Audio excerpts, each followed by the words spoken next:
Welcome to Democracy Now!, democracynow.org, The War and Peace Report. I'm Amy Goodman. Senate Republicans have blocked a sweeping measure aimed at reining in the National Security Agency's dragnet surveillance. The USA Freedom Act would have ended the bulk collection of telephone records by requiring the NSA to make specific requests to phone companies for a user's data rather than vacuuming up all the records at once. It would also create a panel to advocate for privacy rights before the Secret Foreign Intelligence Surveillance Court. The measure was a direct consequence of the 2013 leaks by whistleblower Edward Snowden exposing unchecked government surveillance and data collection. But on Tuesday, Republicans helped defeat the bill in a 58-42 vote, too shy of the 60 needed to advance. The Republican-controlled House passed a watered-down version earlier this year. The measure faces an uncertain fate next year when Republicans take full control of Congress ahead of a June deadline to reauthorize the phone records collection program. In another major vote, the Senate's narrowly rejected a measure that would have approved construction of the Keystone XL oil pipeline. 14 Democrats supported the bill, along with all 45 Republicans. But with 59 in favor, the measure failed to pass by just one vote. After the tally was announced, a man reportedly with the Lakota tribe of South Dakota burst out in song. Sergeant-at-Arms will restore order. Order in the gallery. Republicans have vowed to resurrect the bill in January when they hold the Senate majority. Speaking ahead of the vote, House Speaker John Boehner said a potential veto from President Obama would be tantamount to calling the American people stupid.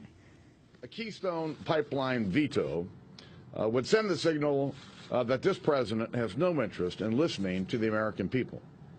Vetoing an overwhelmingly popular bill would be a clear indication that he doesn't care about the American people's priorities.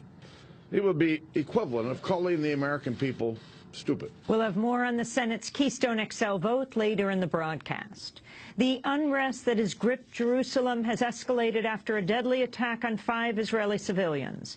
The victims were killed when armed Palestinians stormed a synagogue during morning prayers. It was the deadliest attack on Israeli civilians in more than 3 years and the worst in Jerusalem since 2008. The dead included 3 U.S.-born rabbis, a British-born rabbi, and a Druze police officer. 7 worshippers were injured. The assailants were shot dead by police. The Popular Front for the Liberation of Palestine has claimed responsibility. The attack came after weeks of unrest fueled in part by a dispute over Jerusalem's holiest site, known to Muslims as the Noble Sanctuary and known to Jews as the Temple Mount, as well as the continued expansion of Israeli settlements in East Jerusalem. After the synagogue killings, Israeli settlers launched reprisal attacks in the occupied West Bank, targeting a school near Nablus and Palestinian motorists on a road near Hebron. At least 5 Palestinians were wounded after Israeli forces fired rubber-coated bullets. We'll have more on the Jerusalem attack after headlines. A new United Nations report warns the militant group Islamic State has enough of a weapons stockpile to continue its war for territory in Iraq and Syria for up to 2 years. Much of the ISIS arsenal was stolen from the U.S.-supplied Iraqi army, which has been overrun by ISIS fighters throughout the year. The report recommends sanctions to cut off the group's access to money and weapons, including the seizing of its oil tankers. Briefing the Security Council, UN High Commissioner for Human Rights Zeid Ra'ad al-Hussein said fighting ISIS on a political level might be more effective than U.S.-led airstrikes. I implore the Council to support such efforts to overturn ISIL's ideology of violence and death for the sake of the rights of all in Iraq, irrespective of ethnic or religious identity, whether men or women, old or young. Ultimately, support given to the ideological front may be more effective than airstrikes in bringing an end to the long-standing suffering of the people of Iraq. Also addressing the Council, Emergency Relief Coordinator Valerie Amos said over 2 million Iraqis living under ISIS control are in need of urgent aid. There are currently 3.6 million Iraqis living in areas under the control of ISIL and affiliated armed groups.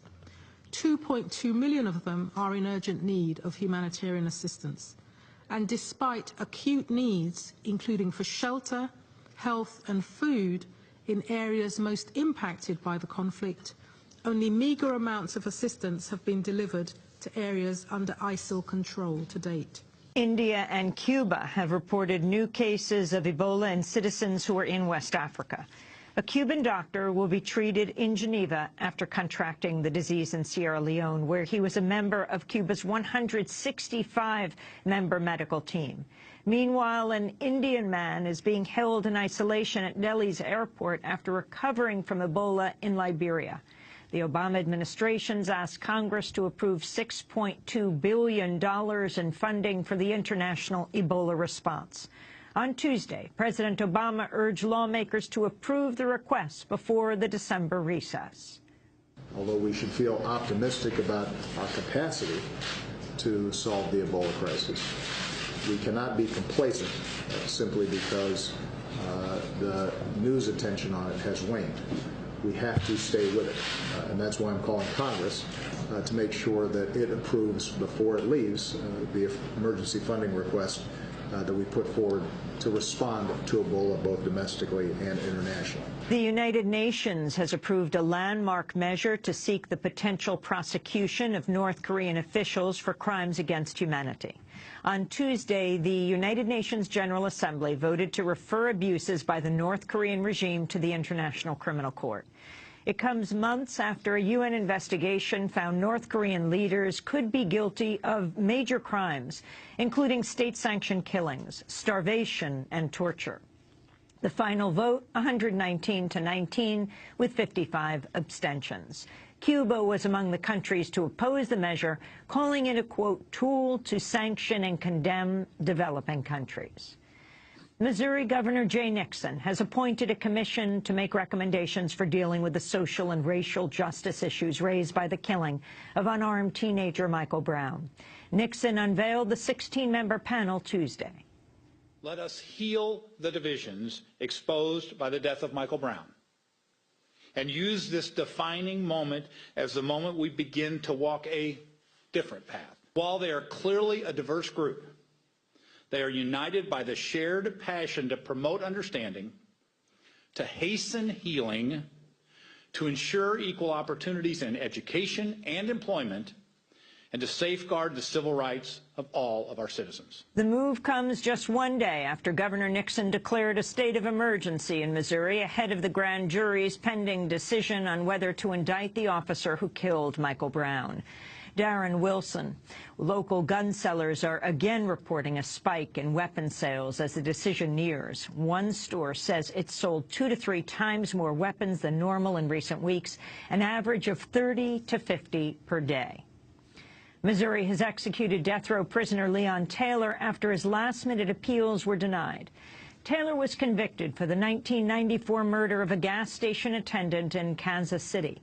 He'd sought clemency from Missouri Governor Jay Nixon and a stay from the Supreme Court, but both efforts were rejected Tuesday night. Taylor, who is African-American, was initially sentenced to death by a judge after the trial jury deadlocked. When the judge's sentence was thrown out, an all-white jury then sentenced Taylor to death. Defense attorneys argued he was penalized for successfully appealing his first conviction. Lawyers also cited a history of child abuse beginning at the age of 5. Taylor's the 9th person to be executed in Missouri this year. President Obama's ordered a review of the nation's hostage policy following the execution of Americans kidnapped by the Islamic State. Family members of the hostages have criticized U.S. government policy of refusing to engage with their captors, including the payment of ransom. Freed ISIS captives has said American and British hostages suffered the worst abuses because of the militants' political grievances and their government's refusal to buy their freedom. A number of European hostages were released after their governments paid a ransom. But the White House says its new review will not include the prohibition on ransom payments. Administration officials say not paying ransoms ultimately protects more Americans by making them less valuable targets. And more than a dozen LGBT couples have tied the knot in Kansas days after the state's marriage equality ban was overturned. The couples exchanged their vows in a mass ceremony. It means that we have some equality. It's a new start. It's a new start. It can only go up from here, and that's what it means. And that's what I'm very happy about for us and for the other couples that took that today. On Tuesday, the Kansas Supreme Court ruled marriage licenses can only be issued in Johnson County, setting up a new potential court challenge. And those are some of the headlines. This is Democracy Now!, democracynow.org, The War and Peace Report. I'm Amy Goodman. And I'm Juan Gonzalez. Welcome to all of our listeners and viewers around the country and around the world.